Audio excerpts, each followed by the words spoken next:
Welcome back to the Human First CEO series on LinkedIn Live. I'm Nick Maida, CEO of Gainsight. It's been an honor for me to be able to interview CEOs that I respect of public companies, of late stage private companies that try to run their business for success for all stakeholders. We call that human first leadership. And today I'm really excited to host Tom Keiser, newly appointed CEO of Hootsuite. Welcome, Tom. Hey, Nick. Great to be here. Thanks for having me. Great to have you here. Really appreciate it. And we'll talk more about it, but Tom has a long and kind of successful career from Gap and then most recently as a COO of Zendesk, a company that I think has done a great job of being human first in a lot of different ways. And then joined Hootsuite 4 months ago. So, and I think as we were talking beforehand, I think the bird on the wall is an homage to Hootsuite, if I'm not mistaken. Is that right? Yes. For those who have met Mikkel Svein, the founder and CEO of Zendesk, that is a gift from him as I was leaving Zendesk and coming over to Hootsuite with his special sense of humor twist in how it was delivered and how it ended up here. But that's yes. Amazing. That's a good. Yeah. It's a good conversation starter for all of your video meetings now. So I'm sure that's really great. Well, Hootsuite, I'm sure most folks know, is a leading platform for social media management and digital marketing in general. And obviously, many of you probably already use the technology. But I'm excited to kind of learn more about the business and how you think about success for all your stakeholders. And in particular, Tom, since you're new, how you're thinking about that coming in as a newly appointed CEO. But before we do that, I always like to get a sense of the person, the human behind the human first CEO. The question I like to ask as icebreaker this year is, what's the thing you're really looking forward to doing once all the various quarantine restrictions lift and we've all been vaccinated and all that stuff in the future? Well, I've spent most of my career traveling extensively. And so this has been a really cold, hard reality of that coming to a complete stop for so long. I've spent most of my career all over Europe, all over Asia. And I knew it energized me. I also knew it made me tired, but I knew it energized me. But I didn't recognize quite how so much until it was not available to me. So I look forward to maybe not as much business travel as my past, but definitely business travel, going out to Hootsuite offices, going to meet customers, and really getting the energy and the time to think that goes along with that. It's interesting, Tom. I've asked hundreds of business people the same question. And the most common answer is not seeing friends and family or going to shows or entertainment. It's business travel or for business travels. There might be something wrong with all of us that we look. There is something completely wrong with us there. Yes. We look forward to the Courtyard by Marriott's and United Airlines, but the point of this series, and why a lot of people watch it is because we want to talk about how the role of leadership has really expanded for a lot of companies, and this idea of driving success for all stakeholders is important. And so we're going to talk about kind of chapter 1 will be Hootsuite in the community and also some lessons you learned from Zendesk around that. Chapter 2 will be, how do you think about your role in driving success for your team? Obviously super important. How do you think about your role driving success for customers, which obviously I'm selfishly interested in. And then, how does that all add up to building a great business? So let's start with the community. I'd actually love to take it back to Zendesk, because I do think for folks that don't know, Zendesk was, I think, one of the early companies in this newer crop of tech companies that thought about, okay, the city around it in San Francisco. And I know Mikkel, the founder and CEO of Zendesk, did a lot of work for San Francisco. I'd love to hear a little bit about what you learned about success for community coming out of Zendesk. Yeah, it was a remarkable program. When I joined Zendesk 4.5, almost 5 years ago, it was ingrained in the company. At that point, we were roughly 1,000 people, and I think the company now is approaching probably close to 5,000 at this point. But the whole idea was that in the communities where we worked, we would be a part of those communities, and that we would give back to those communities in a targeted way with hours and with dollars.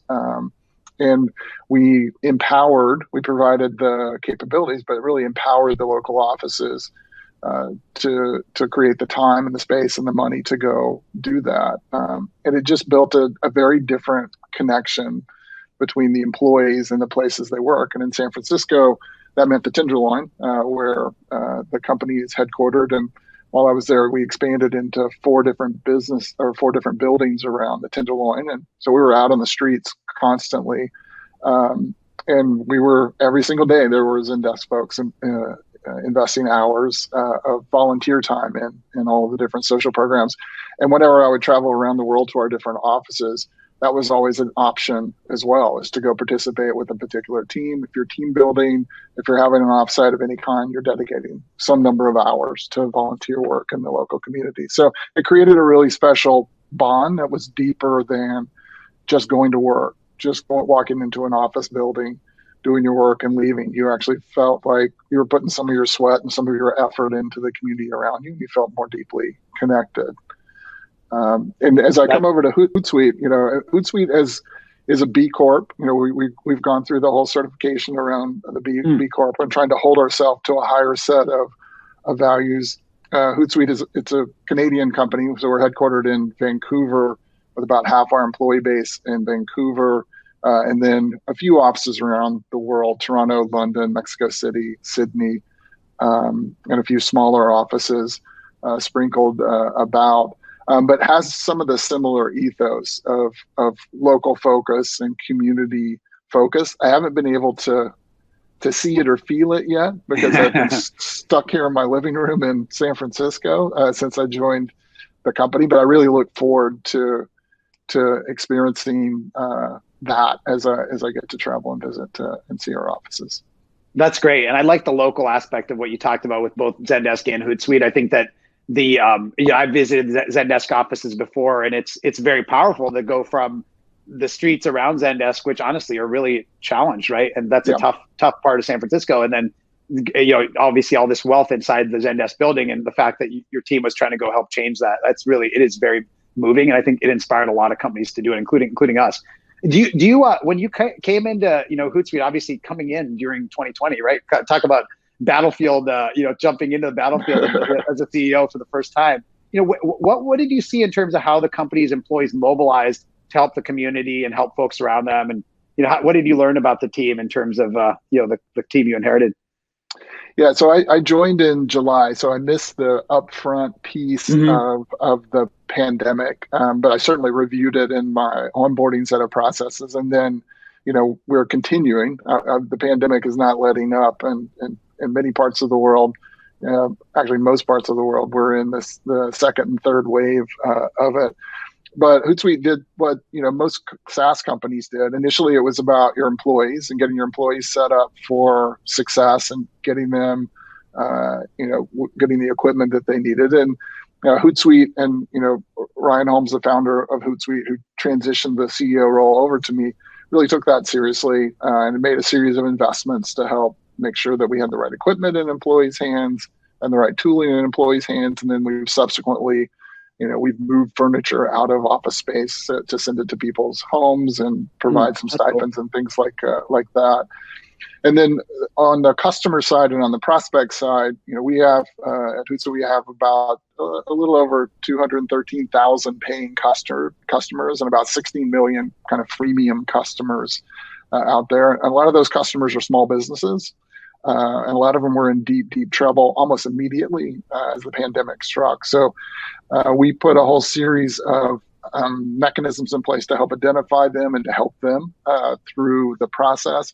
Some of it included training. I mean, during this time period, social media, which we're a social media management platform, and social media usage has skyrocketed as all of us are stuck in our homes, and that's the way we're connecting. And more businesses and brands are looking for ways to connect out there as well. And a lot of small businesses, especially, and more brick and mortar businesses, were not prepared and didn't have the expertise on how to navigate these tools and these processes to get their message out of whatever services they were trying to provide. So we offered a whole series of training and made our training more available to them, offering all kinds of different courses to help educate them on how to leverage these platforms to successfully try to navigate and keep their businesses afloat. That's really great. That's a theme. I've done dozens of these interviews, and a theme I hear over and over again is you can donate money as a company, which is great, but how do you use your expertise and your technology to actually provide leveraged help? And in your case, these small businesses needed to change on a dime, and social media is a big part of it. So Yeah. I think that makes sense. We also went through, which a lot of SaaS companies went through. Our big user conference we had to cancel, so we completely reconfigured it into a digital event. The digital event was scheduled the week after George Floyd was murdered, so we ended up pulling that down. We work in social media. We're all about building connections, so we ended up changing our whole really tenor and voice during an elongated period of time to better enable the different organizations, the BLM organizations and all the different organizations that we're navigating and trying to communicate through that process, and really kind of turn down the volume of our brand and the messaging that we got out to create the space for those conversations. And we've subsequently worked with a lot of those organizations to help elevate and enlighten around the role that social media has played in the messaging around this movement that is underway, that big brands and corporations and people are all participating in. It's unreal when you get into the listening and look at the data and the way social media has been leveraged through this process for good. There's a lot of bad, but for a lot of good in there to really drive and keep the momentum of the movement going. That's a fascinating decision point. I'd love to click into that. So you literally had a big user conference. You put so much work probably pivoting it to digital, and then was it a few days beforehand that you decided to cancel it? It was the week before, yes. And so talk about what that was like in the company. Like, that I got to figure there's some angst around that, right? Well, again, it's all secondhand for me. That happened right before. Okay. Joined. Yeah. So I've just picked up the story and carried it forward. So it's a decision made by the leadership team with Ryan and the leadership team before, but absolutely the right call, no matter how painful it was. Well, that's a good segue. So let's talk about the team at Hootsuite, because it's very clear from that story that you inherited a very values-oriented team, even before you joined. And I'm sure, and I can tell coming from Zendesk, I'm sure you care about values as well. So how does a new CEO integrate into a company with existing values and a strong sense of identity and purpose, and then obviously still put your own flair into it as well? Yeah, it's been interesting for me. Hootsuite's about 12 years old now. We still have we're private. We still have a lot of the aspects of a startup in the company, and we still carry the same values that were put in place as pillars from when the company started. We've had the opportunity as I've gotten involved and onboarded over the last few months to, as a B Corp, and then looking at our values, to have a conversation as a company around, how do we want to evolve these kind of startup values and this concept of being a B Corp into something that is a bit more clear around where we stand and what we stand for. We are connected into the social media platforms where the whole world is communicating today. There's lots and lots of goodness in that connectivity in the communities there, but there's a lot bad out there as well. And our core values and tenets, while they give you a framework, they don't make it explicitly clear of who we are and what we stand for. And so we've launched an initiative driven by some of the entities that are leveraging our platform to put some more definition around that, and really listening to our employees. Our employees are very, very passionate. They're very active on social media. They have strong points of view of what it means to be on social media, to be a social first kind of person and a social first kind of organization. And they have very strong points of view of what we should and shouldn't be doing. And so we're harnessing all of that energy and going through a facilitated process around that to really revisit our values and building on what we have, because we've got really good core values, to better articulate where we stand on a whole number of things, so that it's clear for us as we're internally talking about what we want to do and not do, but also that it's very clear externally of where we stand on things. It's it's a set of conversations that were kind of unimaginable a decade ago that Yeah. are now front and center of all companies, and we've chosen to dive in deep into the pool and work through it collectively together. That's really, really interesting, Tom. And I didn't think about the connection that because of the technology world you live in social media, everything you do and think about is probably heightened because you're in the center of the most extreme, probably discussions, good and bad, out there. I think that's really Yep. interesting. I Right. had Stuart Butterfield, the founder and CEO of Slack, on this Yeah. program last week, and he had something that he said, which I think resonates very much with what you just said. I asked him, "How do you preserve your values and culture from the early days of Slack to now?" And he said, "Look, you don't actually keep them the same. You want them to actually grow, just like a person grows as a human being Right. from a child to an adult. You just don't want to lose your soul in that process." And I think that really resonates. And I was curious, did you take any lessons away from Zendesk about how they went through this kind of evolution? Because obviously they went from Mikkel and a few people to 5,000 people. Yeah. What did you learn from that process?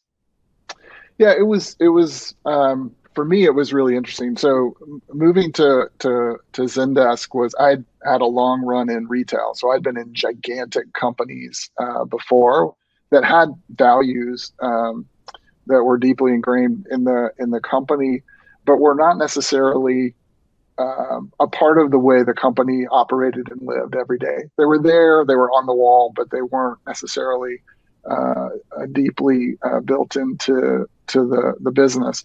Whereas at Zendesk, the values were discussed every day. They were a part of the dialogue that we had in most in our approaches to most everything. So they were very much living and breathing values that you could clearly differentiate who we were as a company, what we stood for, from other companies, and it was a better way to work. It was a better way to be connected with your fellow employees. It was a sense of pride when you were out representing the brand around that. So I very much believe in that. And coming into Hootsuite, it was some of my questions in the onboarding process was to understand that, and I've I can't wait to actually get to Vancouver to work with the team on this. I mean, we're doing it all virtually, which is great, but the human connection is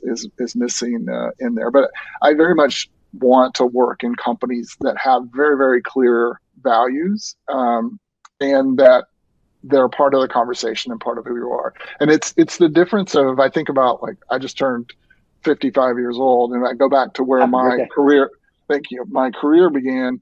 When you went into companies, you followed the rules. You didn't question or challenge the rules of the company. If you didn't like them, you left. That was kind of you followed the rules. I remember when I joined Ernst & Young and consulting in the early 90s, if I got up from my desk, I had to put my jacket on. I had to wear a tie every day. There were just rules that you had to follow. That's not the way young employees come into businesses today. They come into businesses today with bringing their own voice, their own perspective, their own values, and want to be heard and want to be part of the conversation around values. And if you close that off, you're closing off the opportunity to build the depth of relationship that you want your employees to have with your company, with your product, with your customers. I love that. There's so much in there. The thing that really kind of I would pick out, and for anyone else watching, plus one, is this idea of really having a clear identity as a company, so that your values don't feel like they're just the same as everyone else's. And I do think, not to keep going back to Zendesk, I think Zendesk does a great job of not trying to be like every other company, and I think that's great, because then the people that are there know sort of what the company stands for. I think it's really interesting. One of the other things that we talk about in this sort of concept of thinking about the team is, how do we drive success for the team, right? And obviously, each success to each person at Hootsuite or Zendesk or Gainsight is probably in the eye of the beholder. Like, how do you think about that when you go talk to your new employees and you're understanding, like, what does success mean to them? What are the different types of things you think about in defining that? Yeah, it's a complicated question because there are the immediate measures that you have around success, and then there is the what does it mean to build a successful company, a successful culture in a company. To me, the most immediate things to build a great company are around your employees and your employee retention, your employee development, and your customers and your customer retention and your customer development and the value that your customers are getting out of whatever the product or services that you're creating. And if you can do those two things, then you've got everything that you need to really build a great business. And that was what I came into Hootsuite listening for, and found a lot of goodness, but also a lot of opportunity around those two pillars. That once you can start peeling back and really getting to the things that are going to move the needle on those, then you can put the growth trajectories in place that you aspire to build a great company. Yeah, and I think that's the difference. I don't know if you feel the same way, but I think that ordering is the difference from maybe the older playbook. I think the older Yeah, playbook would have been, what is the financial success plan? And then if we have time and extra money, how do we make sure the employees aren't mad and the customers aren't mad, right? right. Something like Yeah, that. And I think the new playbook is flipping it on its head, just like you said. So yeah, speaking of that, obviously I can tell based on the books, I'm a little into customer success, just a little bit. And I love that you are too, both from your past as well as your company. And I think the interesting thing about Hootsuite, as you said, is you serve everyone from the individual. By the way, including, we are a Hootsuite customer in the Matha household because my wife is a small business entrepreneur starting yeah. a company and she uses Hootsuite every day. And Awesome. all the way to giant companies who have their entire social media marketing orchestrated. And so, talk to a little bit about what customer success is at Hootsuite and how you think about it both philosophically as well as organizationally. Yeah. Yeah. I mean, we're going through a pretty significant transformation around that, like you always do. The transformations around customer success never really end. Mhm. It's a bar that keeps going up, and you've got to keep investing and involving your business.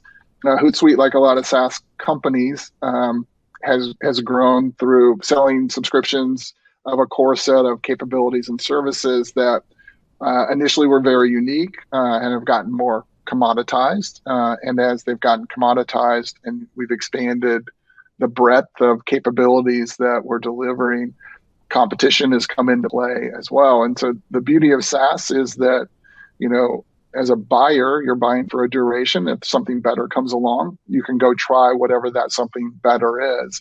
And the push that puts on SaaS companies is you got to be best. You got to keep Mhm. investing in your product and be best. And as we are working through how to evolve our customer success, we sell primarily into the marketing departments today, and it's almost a subset of marketing. It's in the communications or it's into the social media management Mhm. teams.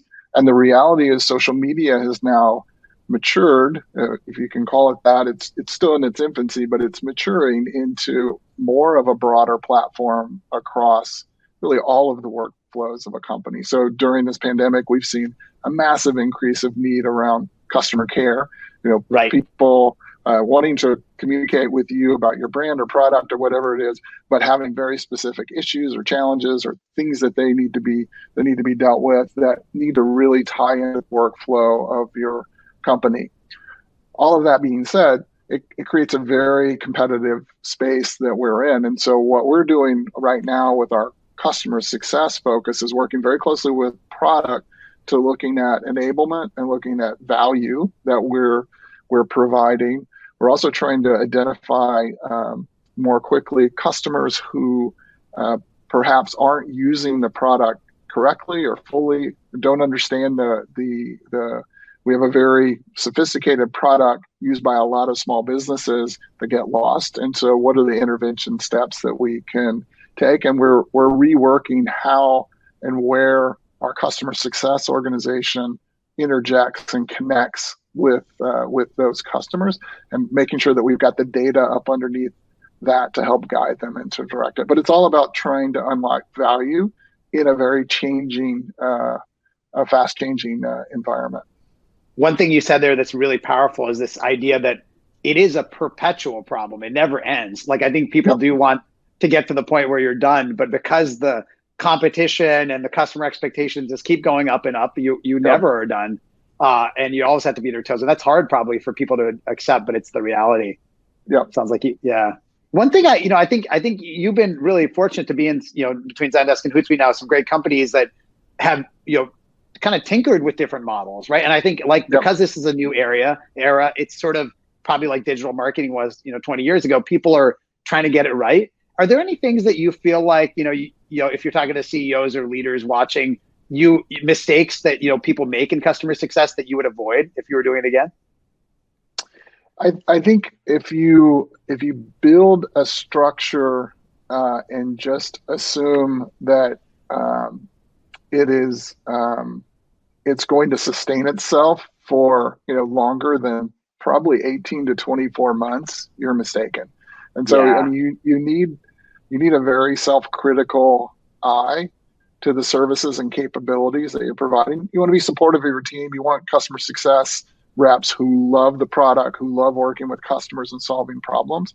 But you also want to have a very critical eye around those services and capabilities, so that you're never getting satisfied with or overly satisfied with the services that you're providing. And the industry has landed on some pretty clear metrics that you can measure around gross retention rates and net retention rates and dollar-based retention rates, where you can compare with the industry. You can compare by the buyers and the user types that you're selling into, that give you an idea of how well you're doing, but that can also give you a false sense of security as well in the space. So I learned from Nickel the hard way around that never-ending critical eye of never being satisfied. And I'm trying to apply that as much as possible into Hootsuite. We have a ton of opportunity to unlock more value for our customers, which is great, which will lead to better metrics, but it's not a one and done set of activities. It's a perpetual set of activities that we've got to keep evolving. That's such a good mindset. That's great. Well, last question I'll ask is kind of tying it all back together. There are some, maybe critics out there who would say, hey, this sort of human first, driving success, getting involved in the community, thinking about the team, it's all fine. But like the reality is you just focus on the bottom line. That's the reason companies exist, is it's just for shareholder value. And this is all a distraction. I think some CEOs do believe that, by the way, respect their opinion. How do you sort of react to that? I've worked in some of those companies.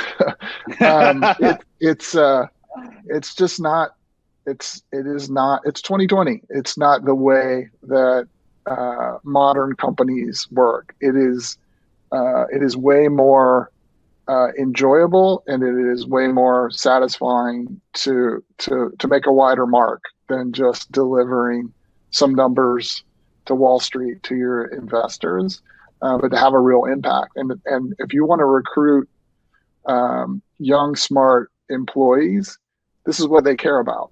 I mean, they care about the communities that they're in. They care about the types of businesses that they are doing business with. They care about the company's position on various social issues, and very much don't want to be a part of companies that aren't taking those stands. So to me, it's I didn't always think this way. I mean, I grew up in the big corporate boxes, but the last decade have taught me there's a better way to do things, and have evolved into it.